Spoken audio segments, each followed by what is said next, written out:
ya untuk kelompok kami. Dan untuk mempersingkat waktu, persilahkan Ibu Nunung sebagai moderator. Ibu Nunung presidensi ya? Iya, Ibu Yuyun presenter. untuk menyampaikan susunan acara. Terima kasih. Mangga Bu Yuyun dipersilahkan.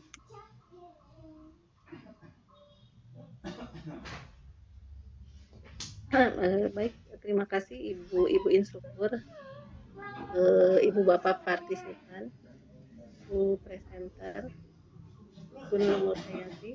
Baik, sebelumnya saya ingin memperkenalkan dulu presenter kita pada hari ini adalah Ibu Nunung Nur Hayati. Beliau adalah seorang guru di SDN Pasanggerahan 3. Dan saya akan bacakan acara untuk kali ini adalah satu pembukaan tadi sudah, yang kedua paparan materi tentang kemampuan awal peserta didik, selanjutnya penguatan dari instruktur, yang ketiga sesi tanya jawab, yang keempat sesi tanya jawab, dan yang kelima penutup.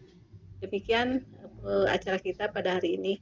Selanjutnya kami persilahkan Ibu Nunung Nur Hayati selaku presenter untuk memaparkan materinya. Kami persilahkan. Baik, terima kasih Ibu Yuyun Yuminah SPD selaku moderator. Bismillahirrahmanirrahim. Assalamualaikum warahmatullahi wabarakatuh. Ibu instruktur yang saya hormati, Bapak Ibu partisipan yang saya hormati, terima kasih telah berkenan hadir di room kami. Pada kesempatan ini, Bu Nunung. ya Bu. Ya Bu. Halo.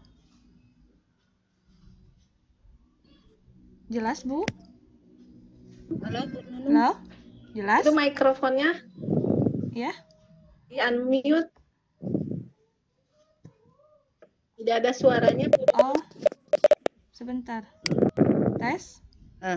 Halo. Tes. Ya, ada. Oh. Ya. Tes. Bismillahirrahmanirrahim. Assalamualaikum warahmatullahi wabarakatuh. Waalaikumsalam. Alhamdulillah pada hari ini masih diberi kesempatan untuk memaparkan materi mengenai kemampuan awal peserta didik. Sebelumnya saya ucapkan terima kasih kepada Ibu Instruktur dan Bapak Ibu partisipan yang telah berkenan hadir di room kami ini. Pada kesempatan ini saya akan memaparkan materi mengenai kemampuan awal peserta didik, di mana seorang guru sangat penting untuk memahami kemampuan awal peserta didik ya. Materi yang akan kita bahas yaitu mengenai pengertian kemampuan awal peserta didik, kegunaan mengidentifikasi kemampuan awal peserta didik, kemudian teknik mengidentifikasi kemampuan awal peserta didik, dan yang terakhir jenis-jenis kemampuan awal peserta didik.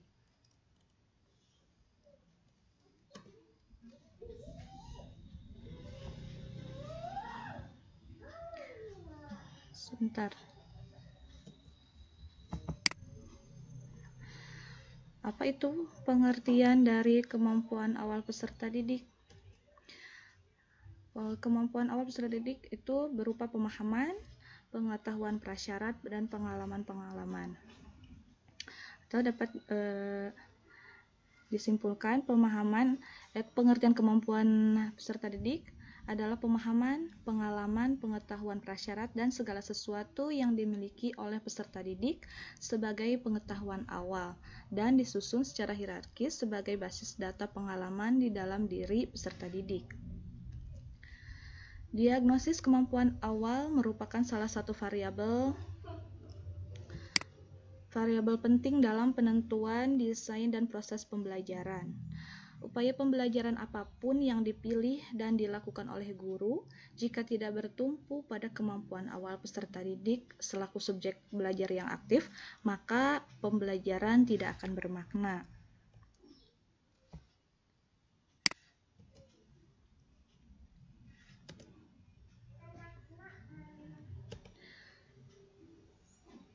Kegunaan dari identifikasi kemampuan awal peserta didik. Menurut Suprayekti dan Agustriani 2015, kegunaan dari identifikasi kemampuan awal peserta didik ini yang pertama memberikan dosis pembelajaran yang tepat. Artinya, materi yang diberikan dapat diorganisasikan dengan lebih baik. Tidak terlalu mudah bagi peserta didik karena materi yang akan diajarkan ternyata sudah dikuasai oleh peserta didik, ataupun tidak terlalu sulit karena bisa saja terjadi kesenjangan yang cukup jauh antara kemampuan awal peserta didik dengan pengetahuan baru yang harus dikuasai. Yang kedua, mengambil langkah-langkah yang diperlukan. Misalnya, apakah peserta didik memerlukan remedial sebelum mereka siap menerima materi baru? Melalui identifikasi kemampuan awal peserta didik, maka guru dapat merancang kegiatan pembelajaran yang tepat, termasuk pemilihan strategi, media, dan penilaian pembelajaran dengan lebih baik. Yang ketiga, mengukur apakah peserta didik memiliki prasyarat yang dibutuhkan. Prasyarat di sini adalah kompetensi yang harus dimiliki oleh peserta didik sebelum mengikuti pelajaran tertentu. Dan selanjutnya, yang keempat, memilih pola-pola pembelajaran yang lebih baik, yaitu dengan mengidentifikasi kemampuan awal peserta didik, maka guru dapat mendesain skenario pembelajaran dengan lebih baik, serta menentukan materi dengan lebih terorganisir. Memilih strategi apa yang akan digunakan, serta menentukan media pembelajaran apa yang tepat dan dapat digunakan untuk membantu kegiatan pembelajaran.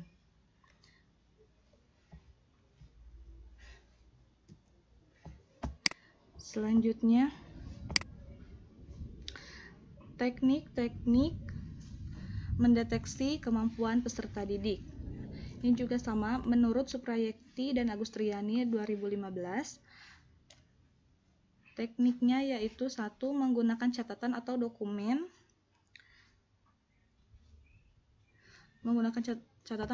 Yang ada, yang tersedia.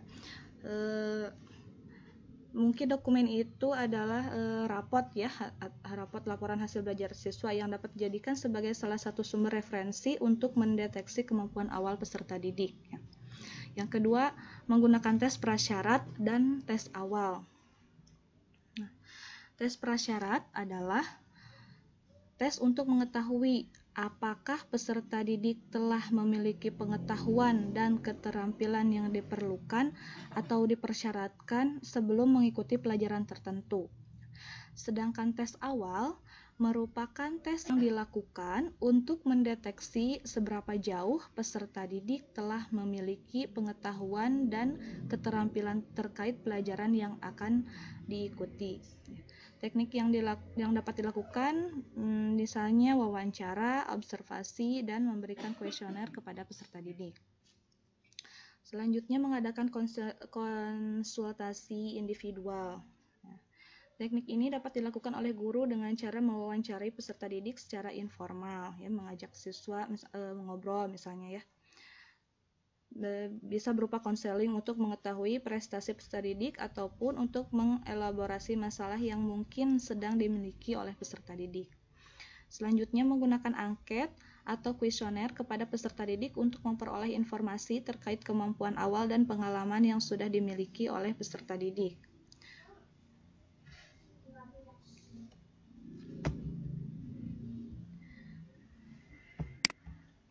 Selanjutnya, jenis-jenis kemampuan awal peserta didik terdiri dari keterampilan intelektual, merupakan jenis pengetahuan prosedural yang memerlukan kemampuan awal dengan jenis komponen keterampilan yang lebih sederhana. Keterampilan intelektual ini meliputi diskriminasi konsep konkret, penggunaan aturan, dan pemecahan masalah. Yang kedua, strategi kognitif. Kapabilitas strategi kognitif adalah kemampuan untuk mengkoordinasikan serta mengembangkan proses berpikir dengan cara merekam, membuat analisis, dan juga sintesis. Kapabilitas ini terorganisasikan secara internal sehingga memungkinkan beberapa aspek seperti perhatian, belajar, mengingat, dan berpikir peserta didik menjadi terarah. Yang ketiga, informasi verbal. Kapabilitas informasi verbal merupakan kemampuan untuk mengkomunikasikan secara lisan pengetahuannya tentang fakta-fakta. Informasi verbal diperoleh secara lisan atau membaca buku dan sebagainya. Informasi ini dapat diklasifikasikan sebagai fakta, prinsip, atau generalisasi. Yang keempat, sikap. Kapabilitas sikap adalah kecenderungan untuk merespon secara tepat terhadap stimulus atas dasar penilaian terhadap stimulus tersebut.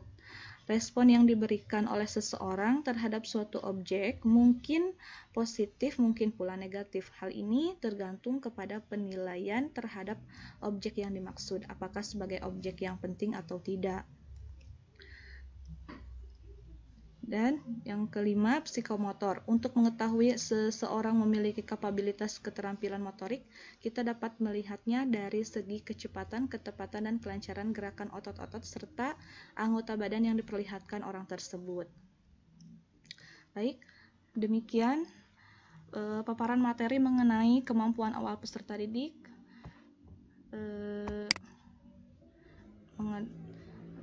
Yang meliputi pengertian, kegunaan, teknik, dan jenis-jenis kemampuan awal peserta didik.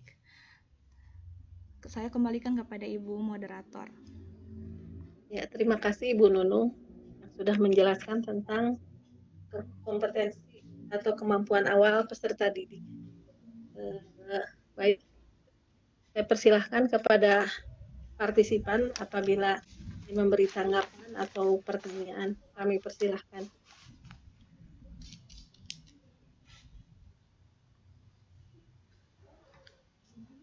Kalau melihat tadi pemaparan tentang kompetensi awal peserta didik ini menurut saya materi yang sangat penting, walau kadang kita mengindahkan. Walaupun sebenarnya pada waktu penyusunan kriteria ketuntasan minimal pun itu sudah ada. Di sebelum dalam menentukan KKM itu ada intak atau kompetensi awal siswa. Kalau intak itu dilihat dari nilai rapot sebelumnya. Iya, betul. Bapak Ibu barangkali ada yang bertanya atau memberi tanggapan, silahkan.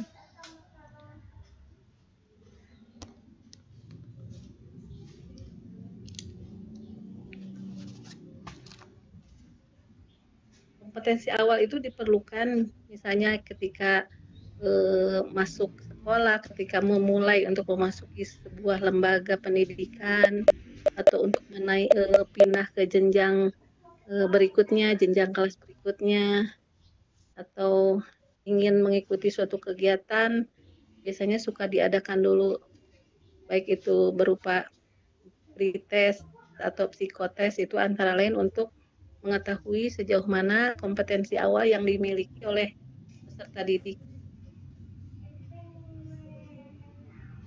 Ya, betul, Ibu. Oh, ini ada, mohon izin bertanya, silahkan Ibu Nurhayati. Ya, Ibu. Silahkan. Ya, Assalamualaikum warahmatullahi wabarakatuh. Waalaikumsalam warahmatullahi wabarakatuh. Suaranya jelas, Bu? Jelas, Ibu. Jelas. Oh iya, ya. Ya, sambil menunggu yang lain ya, mungkin kita sharing saja ini mengenai kemampuan awal yang harus dimiliki oleh peserta didik. Karena walau bagaimanapun juga kita sebagai guru memang harus punya ya data-data siswa kita itu kemampuan awalnya seperti apa gitu. Iya, betul. Untuk apa? Agar kita bisa menentukan entah itu metode pembelajarannya atau mungkin media yang kita gunakan gitu ya. Mungkin yang ingin saya tanyakan, sharing saja mungkin ini Maya Bu Nunung ya. Iya, Ibu. Barangkali Bu Nunung punya pengalaman di saat kita sudah punya nih data-datanya nih, data-data kemampuan awal peserta didiknya itu ya, yang kita dapatkan dengan teknik apapun, tapi kita sudah punya. Nah, kemudian pada saat kita melihat, ternyata yang namanya kemampuan awal seorang anak kan tentu tidak sama ya.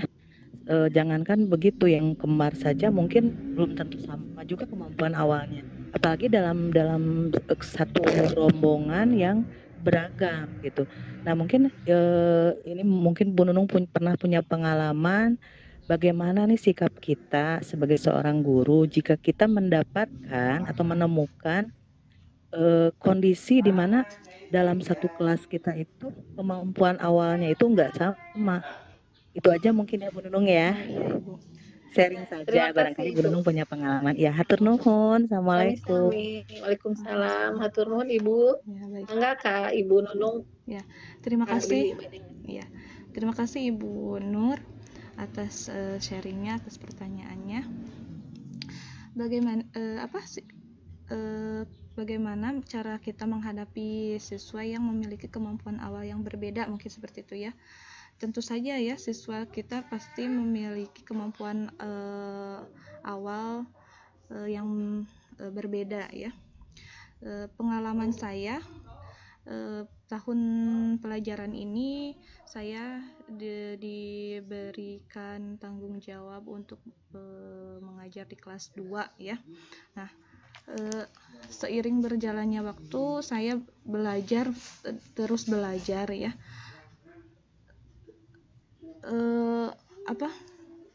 Ternyata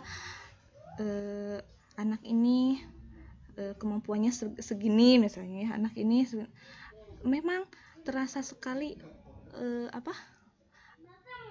ketimpangannya gitu ya Bu ya, terutama di kelas rendah ya. Ketimpangan itu terlihat kalau di kelas rendah itu antara yang sudah bisa baca dan belum gitu ya, mungkin ya kalau di kelas rendah ya. Jadi kalau yang sudah lancar membaca itu mudah mengikuti materi yang diberikan gitu ya. Kemudian saya berpikir keras untuk yang kemampuan awalnya kurang ya, misalnya dalam membaca tadi. Nah, kalau saya karena tuntutan kurikulum juga harus disampaikan, materi harus disampaikan. Nah, saya sampaikan. Tapi untuk siswa yang memiliki kemampuan awal yang kurang itu, saya melakukan pendekatan ketika pembelajaran berlangsung. Nah, saya melakukan mendekatinya apa yang menjadi kesulitannya, misalnya seperti itu. Nah, mungkin itu yang saya lakukan ya, melakukan pendekatan secara personal. Tadi kan kesenjangannya itu membaca ya. Nah, kalau di kelas 2 saya setelah jam pelajaran berakhir, nah saya tarik siswa-siswa ya, saya itu tarik yang belum lancar membaca itu, kemudian dibuatkan jadwalnya dan saya lakukan saya berikan pelajaran tambahan khusus membaca seperti itu Ibu. Itu salah satu contohnya mungkin yang saya alami mungkin ya Bu, seperti itu. Ya, terima kasih Bu Nunung. Ya, hatur nuhun Bu Nunung. Hatur nuhun. Iya. Sami-sami Bu. Sami-sami. Yang mungkin ada barusan yang Ibu Nunung memberi contoh ya.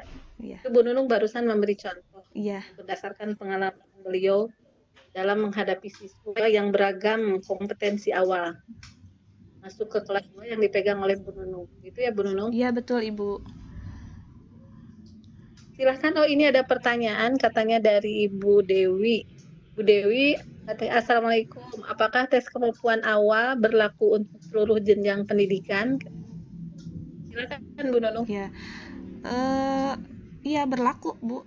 Saya kan dari kelas 1 ke kelas 2, walaupun tidak secara resmi mungkin ya, tidak secara resmi, tapi oleh wali kelas kalau di SD, oleh wali kelas di misalnya di kelas 2 ya saya misalnya ya mengetes membaca gitu. Jadi dites dulu membaca siswanya. Oh, ini sudah bisa membaca. Oh, ini sudah memahami bacaan. Oh, ini baru mengenal huruf, seperti itu. Tentu saja Bu berlaku untuk setiap tahapan jenjang pendidikan seperti itu. Apalagi dari TK ke SD, dari SD ke SMP mungkin ya ada yang tes awal, walaupun ya secara intern di sekolah itu gitu maksudnya. Tidak seperti seperti apa jenjang dari SD ke SMP juga sama ya, SMP ke SMA juga sama. Mungkin itu Ibu. Ya. Mungkin Bu Yuyun bisa membantu. Ya, Ibu Dewi bagaimana? Sudah jelas Bu atau masih kurang? Ya, intinya berlaku ya Bu setiap jenjang tuh. Ya. Ya, tapi mungkin berbeda-beda gitu ya. Iya, betul. Ada yang tesnya kan tadi berbeda-beda, apakah hanya dengan lihat data raport sebelumnya, betul. apakah hanya dengan angket, iya, betul. atau hanya dengan wawancara, ya, gitu. Betul, Tidak harus itu. selalu tertulis, apakah dilakukan psikotes. Betul. Ibu Diana barusan chat Bu. Oh gitu. Share pengalaman. Oh boleh Ibu Diana silahkan. Iya baik, terima kasih ya kepada Ibu Nunung materinya mengenai tentang kemampuan awal pesan. Mungkin kalau kita ketahui untuk mengetahui kemampuan awal peserta didik ini memang kita gunakan, jadi kita tahu gitu ya kemampuan awal anak-anak kita di awal seperti apa gitu. Tentunya belajarnya juga seperti itu ya. Nah, agak kurang jelas kalau saya mengenai Bu. Halo? Ya, timbul kedengaran Bu? Kedengaran. Ya. Oh ya. Nah, ya tadi juga sudah bisa untuk mengetahui bagaimana caranya untuk mengidentifikasi kemampuan awal peserta didik, bisa menggunakan beberapa baik tes mungkin non tes ya Bu ya, seperti betul. itu kalau misalkan kita. Nah, kalau di sini di saya ya Ibu, untuk kemampuan awal peserta didik ini tentu ada tujuannya Bu. Jadi ada tujuan khusus dan tujuan umum gitu. Misalnya kalau misalkan tujuan yang Ibu katakan mungkin hanya untuk membacanya saja, misalnya seperti itu tujuannya. Untuk tujuannya khusus, misalnya membacanya apa, bisa membaca vokal atau konsonan dan lain sebagainya, itu bisa digunakan. Kalau menurut saya bisa digunakan juga di berbagai peserta didik. Kenapa? Nanti seperti yang Ibu katakan juga bahwa bisa digunakan kita membuat jadwalnya seperti itu, ada program-program khusus anak-anak kita nantinya. Nah, kalau di saya ya Ibu, untuk kemampuan awal peserta didik ini, kalau misalkan jenjangnya misalnya sekolah dasar ini kan dari kelas 1 sampai kelas 6 ya Bu ya. Nah, kemampuan awal biasanya dari awal pas masuk kelas 1. Nah, kemudian dari kelas 1 dan seterusnya nanti dari kemampuan itu kan pasti ada perkembangannya ya Bu ya. Nah, nantinya dikasihkan kelas selanjutnya di kelas 2 seperti itu. Itu kalau misalkan saya tidak tahu kalau misalkan di sekolah lain seperti apa. Nah, untuk yang SMP pas ketika awal masuk itu tentunya ada lagi kemampuan awal yang baru, kalau ya maksudnya tes baru seperti itu. Itu mungkin dari saya Ibu. Begitu. Ya, terima kasih Ibu Diana. Harapan yang bagus sekali, menambah ilmu ya kepada kita bahwa tes kompetensi awal itu ada yang bersifat umum dan khusus ya. Terima kasih Ibu tanggapannya. Ya, sama-sama. Pada yang lain.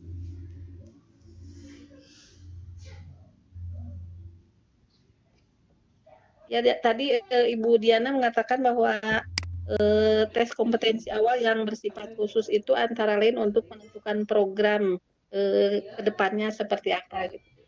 Ya antara lain seperti yang sudah tadi saya katakan dalam menentukan HKM juga itu kan melihat kompetensi awal dari nilai rapot. Itu salah satu contoh mungkin yang dimaksud oleh Ibu Diana. Sedangkan yang secara umum itu kalau untuk SMA mungkin untuk mengetahui bakat minat juga bisa ya Bu? Iya betul Bu, iya. Itu bisa saja. Itu biasanya tergantung dari gurunya juga ya, karena kan itu untuk tes itu apa dulu gitu tujuannya gitu. Kalau misalkan untuk seperti yang tadi Ibu katakan untuk nanti KKM standarnya gitu ya Bu ya, standar indikatornya juga boleh gitu.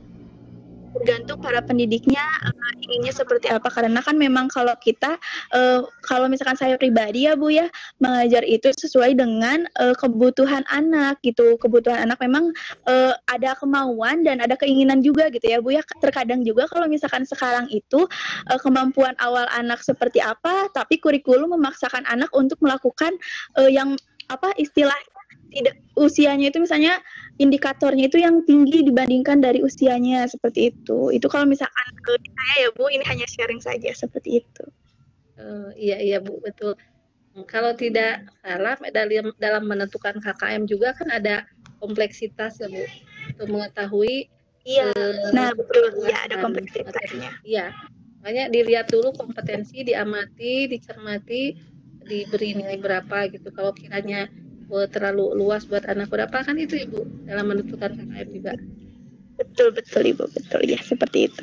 Terima kasih ya atas sharing. Sama-sama Ibu, terima kasih. Ya demikian Ibu tanggapan dari Ibu Diana. Kami persilahkan kepada yang lain. Silahkan. Ada 6 partisipan. Terima kasih yang sudah bersedia hadir. Mungkin sudah sore ya, jadi pada capek kayak. Lagi istirahat ya. Iya. Ibu mau sharing, boleh nambahin? Ya Ibu silakan. Halo Bu Nunung. Iya. Ya, baru kepikiran sama saya barusan tertarik ya bicara tentang kemampuan awal ya Bu Nunung ya. Iya. Kalau untuk jenjang SMA atau SMK ya, karena kebetulan saya juga kurang tahu kalau untuk SD atau SMP. Kemampuan awal tes kemampuan awal itu dilakukan pada saat siswa tersebut sudah diterima betul. di sekolah. Nah, biasanya kami itu kalau untuk SMA itu untuk penjurusan nanti itu. Jadi kelas 10 yang baru masuk dan keterima itu diberikan seperti tes ya, sehingga nanti itu akan dikelompokkan, dijuruskan. Ada yang jurusan fisika IPA, IPS, kemudian bahasa ya betul. Nah, kalau misalkan nanti dari hasilnya ternyata ini dominan nilainya itu bagus di mata pelajaran IPA gitu ya, berarti nanti dia kelompoknya masuk ke kelompok IPA. Kalau misalkan ternyata dominannya masuk ke pelajaran sosial, berarti nanti dikelompokkan ke IPS. Terus kalau misalkan bahasanya yang lebih dominan, berarti nanti itu dikelompokkan ke jurusan bahasa, itu kalau di SMA. Nah, kalau di SMK, kalau yang saya rasakan itu juga sama, itu untuk penjurusan. Karena di SMK kan dalam satu sekolah itu banyak program keahlian ya. Iya, betul. Program keahlian. Ada yang jurusan kalau di saya itu ada yang teknik kendaraan ringan, ada yang sepeda motor gitu. Jadi nanti kalau SMK itu lebih dikaitkan ke minat si peserta didik itu ke depannya dia memang mau mempunyai kompetensi di bidang apa. Itu kemampuan awal kalau di SMK. Jadi setiap jenjang betul tadi yang dikatakan oleh Bu Diana, memang kebutuhannya itu apa gitu ya untuk dilakukan tes atau uji kemampuan awal ini. Karena saya yakin masing-masing jenjang sekolah tentu mempunyai tujuan, mempunyai target lah ya intinya mah. Pada saat dia melakukan tes kemampuan awal kepada siswanya. Itu mungkin tambahan aja ya, hanya Iya. sharing untuk Iya, betul SMA Ibu. dan Iya. SMK. Atur nuhun. Ya, Assalamualaikum. sama-sama. Waalaikumsalam. Ya Ibu, terima kasih atas sharingnya. Ya, memang terlihat sekali ya Bu kalau di SMK itu terlihat yang SMK sama SMA itu terlihat sekali karena untuk penjurusan ya Bu. Betul, iya Bu, Ya, betul. terima Penjurusan. kasih ya Bu, terima Ya, kasih. ya sami-sami. Ya, silakan kepada yang lain.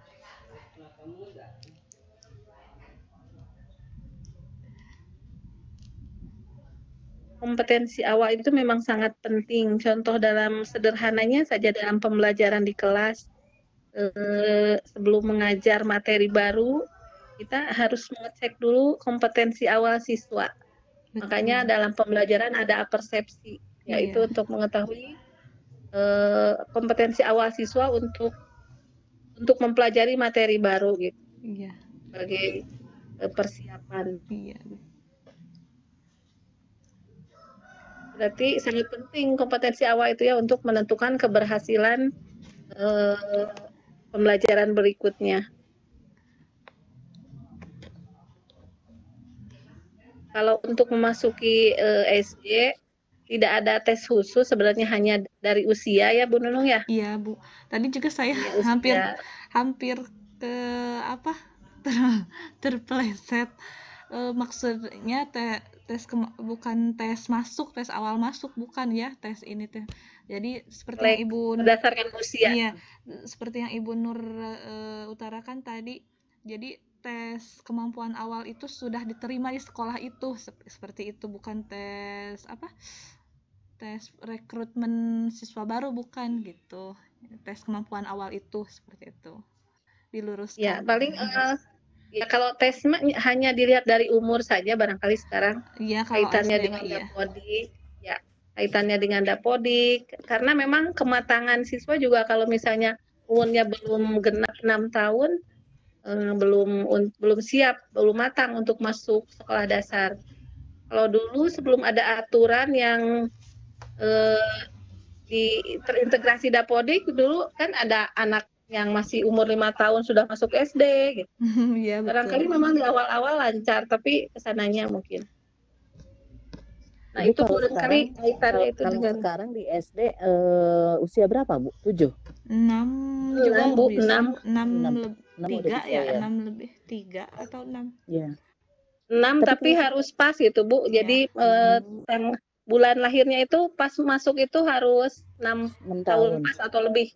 Tidak boleh kurang.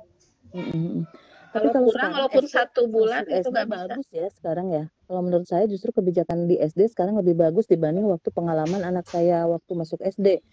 Tahun berapa itu ya, 2000 berapa. Anak saya itu kan mau masuk SD, usianya padahal udah 6 tahun lebih waktu itu. Tapi di SD itu yang daftar, ini sharing aja ya sambil kita menunggu yang lain pertanyaan. Yang daftar itu banyak sekali lah, sampai hampir di atas 100 kalau nggak salah 100 orang. Nah, sementara kapasitas dari sekolah menerima siswa baru ya untuk kelas 1 itu hanya kalau nggak salah 2 kelas. Berarti kalau 2 kelas sekitar berapa? 60-an ya atau 70 ya? 70. Nah, akhirnya sekolah tersebut bingung waktu itu. Waktu itu dilakukan tes, Bu. Jadi tesnya itu adalah tes membaca dan tes menulis. Saya masih ingat waktu itu. Jadi calon siswa itu disuruh datang di suatu hari yang tentukan ya. Kemudian masing-masing dipanggil dan disuruh baca dan disuruh tulis untuk menentukan siapa yang bisa masuk gitu ya. Dan yang belum bisa, dan alhamdulillah waktu itu anak saya memang udah bisa baca dan bisa nulis. Sehingga yang masih belum bisa apa-apa mah ya nggak bisa masuk, nggak bisa diterima akhirnya. Iya. Itu dulu kayak gitu. Kalau di kota mungkin sekarang enggak ya? Kalau sekarang enggak ya? Oh, enggak Bu, kalau sekarang barangkali tidak boleh, barangkali seperti itu. Apalagi sekarang paling dilihatnya dari zonasi Bu. Jadi kalau dilihat bukan berdasarkan apakah siswa bisa membaca atau menulis sebelumnya. Barangkali yang dilihat dari pertama umur. Misalnya sudah melebihi kapasitas Bu. baru Mm-mm. dilihat tempat tinggal donasi gitu Bu. Itu pun kalau misalnya terpaksa sekali gitu Bu. Kalau misalnya Iya. itu ya kasihan kan Bu. Misalnya kalau anaknya kan, kalau anak-anak tidak bisa, misalnya harus sekolah di sini, suka Iya, ada yang betul. menangis gitu Bu, atau malah nanti jadi mogok nggak mau sekolah. Iya, Iya, betul. iya. Ya Bu. Iya, berarti lebih bagus ya sekarang kebijakannya, aturannya lebih jelas ya. Jadi Iya Bu, nggak ada karena iya sistem sekarang kan tes-tesan terkait gitu. Dapodik ya Bu. Iya, betul. Iya. Jadi lebih ini karena semua siswa kan di apa namanya, di pusatnya sudah terdaftar, jadi nggak bisa sembarangan gitu walaupun masuk Betul, SD. betul. Ya. Kalau Ya, dulu cuma itu aja mungkin sharing sama-sama aja Ibu. ya. Iya, Iya. terima kasih Ibu. Ya barangkali kalau tidak ada penanya mau ditutup saja Bu Nunung, atau masih ada yang mau disampaikan? Kalau saya udah cukup Bu. Materi sudah disampaikan ya. Iya. Ya bagaimana Bu, Ibu instruktur, mau ditutup saja Bu atau bagaimana? Iya, Nggak apa-apa ya Bu Diana ya. disimpulkan aja mungkin Bu Ya, oleh disimpulkan sama Bu Nunung. ya betul. Silakan. Ya, Bapak Ibu sebelum ditutup barangkali akan saya bacakan dulu resume dari paparan tadi, dari pertanyaan para partisipan. Yang pertama menanyakan bagaimana sikap guru untuk menghadapi siswa dengan beragam kompetensi awal. Satu, bagaimana seperti yang tadi dijelaskan Bu Nunung, antara lain dalam menentukan metode dan kegiatan pembelajaran yang akan dilakukan, jenis pengayaan atau perbaikan. Kalau tidak salah tangkap saya tadi Bu Nunung mengatakan begitu. Jadi misalnya ada anak yang belum bisa membaca, diadakan belajar tambahan seperti itu Bu. Iya, belajar tambahan, belajar membaca ya. Lalu pertanyaan kedua, apakah tes kemampuan awal dilaksanakan di setiap jenjang pendidikan? Seperti dari kesimpulan yang saya dapat tarik dari semuanya mungkin iya, tapi dilaksanakan secara berbeda-beda gitu. Sesuai kebutuhan. Sedikit dikatakan iya. Dan menurut tadi ditambahkan juga oleh Ibu Diana bahwa tes kompetensi awal itu dilaksanakannya ditentukan juga berdasarkan tujuan.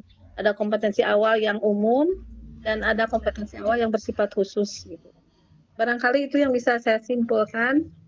Terima kasih kepada Bapak Ibu yang sudah memberi tanggapan, dan kalau tidak ada lagi yang ingin disampaikan barangkali akan saya tutup saja. Terima kasih kepada semuanya, kepada Ibu instruktur, kepada presenter, moderator, kepada partisipan. Ini adalah barangkali penampilan kami yang terakhir di sesi ini ya Bu. Iya betul Ibu. Ya, karena katanya harus 2 kali presenter, 2 kali host, dan 2 kali moderator. Dari kelompok kami sudah melakukan 2 kali masing-masing Bu. Barangkali nanti setelah ini kita akan konsultasi dulu dengan Ibu apa yang selanjutnya harus kami lakukan gitu Bu. Terima kasih sekali Bu.